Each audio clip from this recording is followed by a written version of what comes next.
My first time with the Rainbow Six series was with the Vegas games. The shooting was solid, the levels memorable, great soundtrack, along with all of it being playable in co-op. When it came to Rainbow Six Siege, I was initially disappointed as I was really looking forward to the cancelled entry that looked more in line with the Vegas games. After playing Siege, I ended up having a lot of fun with the terrorist hunt mode. I didn't think it was as good as the Vegas version of it, but it provided enough variability to keep you coming back. Siege eventually had an alien-like event mode that was all focused on PvE, and I thought it was pretty fun. This later turned into Rainbow Six Extraction, pitting players from Siege in a battle with an alien lifeform. When this came out in January, it released to decent to okay reviews. There was some buzz and discussion about it, but then it was quickly forgotten with all the other big games coming out in the first quarter, from the new Horizon to Elden Ring. Now when I finally played this game, I found it to be a really good co-op title, but I think two more things contributed to it not really catching on with a larger audience. For one, this is a really odd use of the Tom Clancy license. Usually those games are grounded in the real world with some light elements of science fiction, like those of the man-made disease in The Division. But with Extraction being humans versus aliens, this was very sci-fi, and honestly it should have been named its own thing, since it really doesn't fit the Tom Clancy or Rainbow Six license. But bad naming aside, the gameplay was still solid, and as I continued to play it, it was apparent that this game had a bit of a learning curve to it, and while also having some unique elements like how death worked, making this more of a niche title than something for general audiences. Despite all of that, I want to take time today to discuss why you should check out this fun co-op title. Ladies and gentlemen, I present to you my review for Rainbow Six Extraction.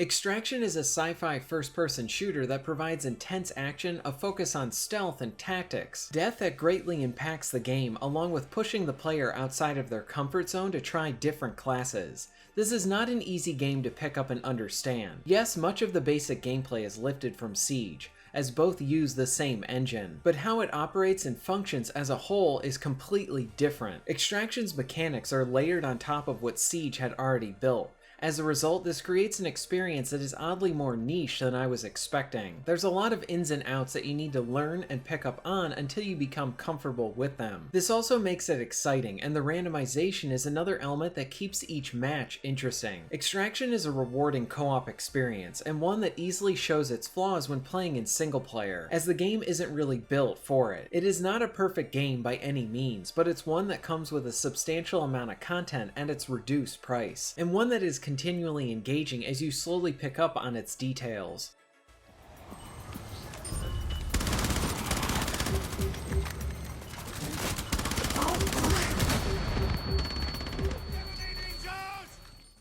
The shooting in Extraction feels great. How the shooting is conducted is very similar to Siege. For example, like how you can lean left and right when aiming down your sights. But the feeling of the aiming is a bit more arcadey and has less weight to it when firing and aiming your weapons. The gun sounds are powerful and give the appropriate amount of feedback and impact, and much of this is because of what was built before, as Extraction uses the same impressive destruction and detail that was found in Siege. For example, your weapons can cause a great amount of damage to walls, even create huge holes or outright blow them up. The destruction is even seen in many of the smaller items that help to give personality to the environments. Enemies react with satisfying death animations from explosions as they are tossed around like rag dolls, along with shotguns being very fun to use. Whether you are in open or stealth combat, the shooting is really enjoyable.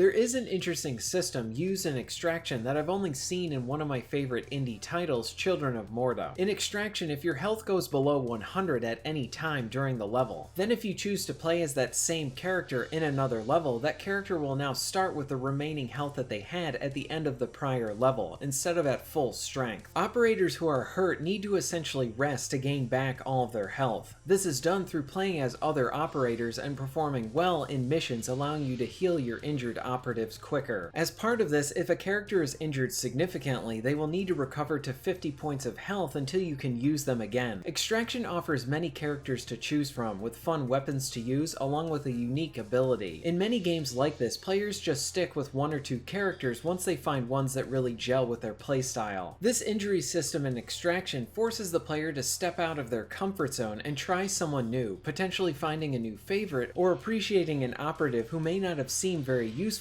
on the surface level, and thus seeing how useful they are when actually being able to play as them. When first encountering this, it can be a bit annoying, since the game is putting up a restriction on the player to who they can choose. But this also means that there's some of that risk and reward nature to the experience. If you perform really well and are not hit in a match, then you can immediately play as your favorite operative at full strength again. If you made a mistake or performed poorly, then the consequence is that the operator needs to sit that one out to heal up. This made the instances where I made it through an entire level without taking any damage to my core health really satisfying, since I could use that character again. The consequences also play into how death is handled in Extraction. If you die, your operative is unplayable until you go back to the same map and rescue them. Rescuing an operative will become one of your main 3 objectives. If you save them, they won't lose any of their experience points. Fail to save them and the operator loses some of their experience. This again can be really frustrating when it happens, but I like how it puts stakes and actual consequences on the player related to death. Both the death and injury system adds a lot of weight, and all of this factors into the choices made by the player and how they tackle each room, enemy encounters, and the objectives themselves. This is not a simple zombie horde arcade game. Stealth is favored and planning is rewarded as you work with your friends to defeat enemies and complete objectives. Playing Extraction like a run and gun shooter will see you getting killed fast.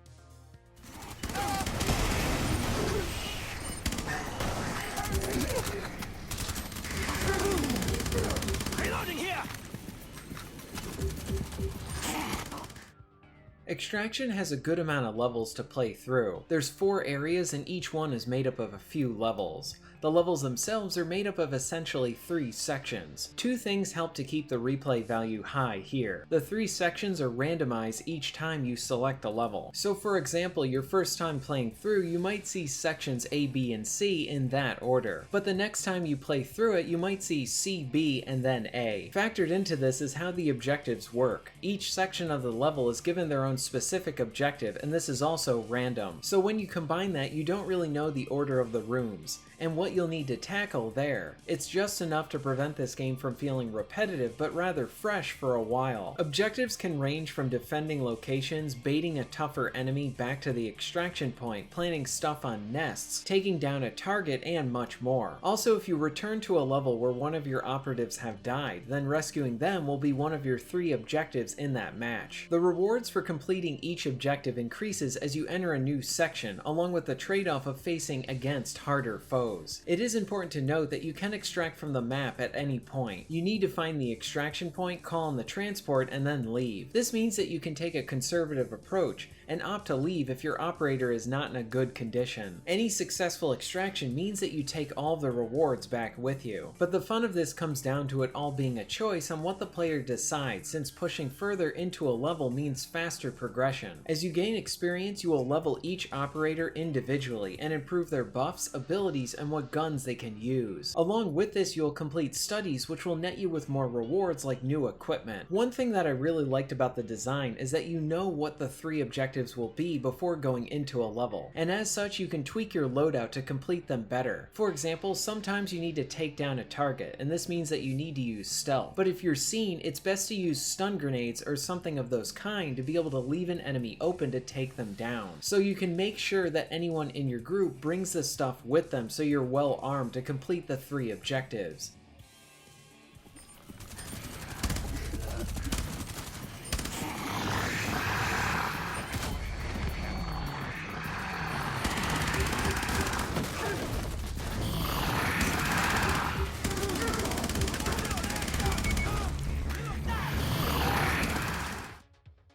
Extraction does have a learning curve to it, as you need to figure out how a lot of the little details all work together. For example, there are these nests that will spawn enemies if you're detected. If you shoot them, they will spread some tar on the ground, making it really slow for you to move. But if you melee them, that will actually remove some of the tar on the ground. Enemies come in many different forms, from melee rushers, range foes, heavies, and ones that have sacks on their back that you can actually use to your advantage. Again, stealth is highly encouraged and rewarded as you try to find the best way to complete your objectives without alerting any of the enemies. It can get really heated if you're detected and many nests spawn in enemies to take you out. While I wouldn't say that this is a complete survival horror title, it does have elements of it. And I don't have much to say about the story either, other than that the cutscenes are really good looking, but much of the attention is placed on the gameplay. But I wouldn't be opposed to a full-on character-driven campaign from Siege with these characters. There's definitely something there for it. When it comes to flaws, I have two main issues: solo play and additional unlocks. Solo play is not the true complete experience, as it only works 50% of the time. Part of this is that even on easy, depending on what objectives you're handed, it can mean that a level is unfairly difficult since you're alone. You have no AI companions and you can't give anyone orders. Extraction feels poorly balanced for solo play. The main frustration with this is that it's not always the case. I had several solo matches that were enjoyable, and others that made me not want to play solo ever again. This would require a lot of balancing, and the best way to play this is honestly in co-op with at least one friend. I would like to see more unlocks as well, whether through additional guns, skins, or outfits that I can earn through gameplay. Another idea would be like to have an additional leveling system that you can see in other games like Diablo, for the endgame, where you can slowly improve your stats like weapon damage and reload speed. The variability is good with the randomization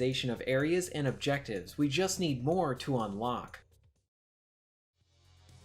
Extraction is a really solid and underrated co-op title. It had a couple things working against it right out of the gate, like an odd use of the Tom Clancy and Rainbow Six license, the niche nature of the experience, and how there were so many other big titles coming out around it. I think this one got passed over by many, and if you enjoy co-op games, this is one that is a lot of fun. The randomization of the levels and objectives keeps things interesting. The minute-to-minute action is fun and intense, as you try to complete levels with stealth and when you're trying to survive the explosion of action. The injury and death system forces the players to step out of their comfort zone and try a whole roster of characters. And the game can be really cheap, as I've seen it for $10 or less now. If you're looking for a good co-op title, I highly recommend it. If you're interested in being notified of new videos, please hit the subscribe button and bell. And if you would like to support the channel and get early access to content, please check out my Patreon. All of the links will be at the end of this video and within the description. And thank you very much for watching.